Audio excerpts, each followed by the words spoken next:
The State Media Liberia, along with partners, the Premier Term Centers for Investigative Journalism, has ended a 3-day training on fact-checking for over 20 Liberian journalists from across the country. Speaking at the opening ceremony was the Executive Director of the Premier Term Center for Investigative Journalism, Dapo Oluwayomi, who called on journalists to take the training serious in order to produce stories of facts.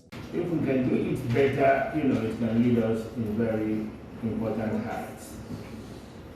So I would please want to appeal to you to let's do our work with professionalism and with decency.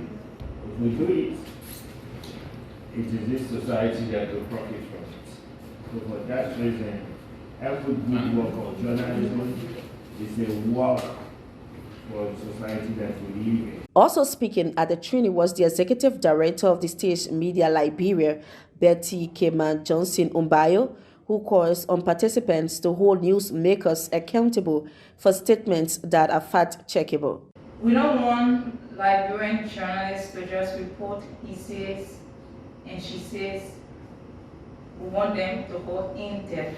We want them to be able to fact-check a president who feels that he can just spray out anything. We want them to also hold the speaker who has a budget that is even more than the Ministry of Health that is currently going through a whole kind of crisis with the pandemic.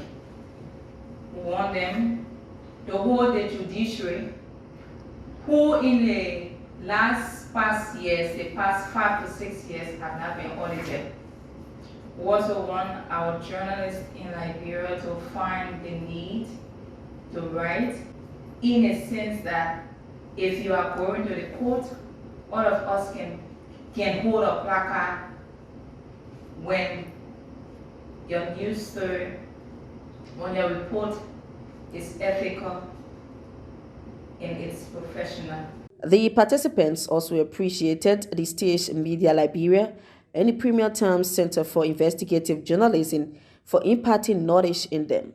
Initially, I didn't see this training while I experiencing the short period of time. But everything you learn to get something and do something new. And I will make good use of it. And I pray that this network, it will work. Firstly, I would love to extend gratitude to the State Media and the Premier Term Center for Investigative Journalism for affording us this opportunity to be here for the past 3 days. I think it's very much educated, and I know we are going to make use of the knowledge and skills acquired for the 3 days training here in Josephine reporting for Sky.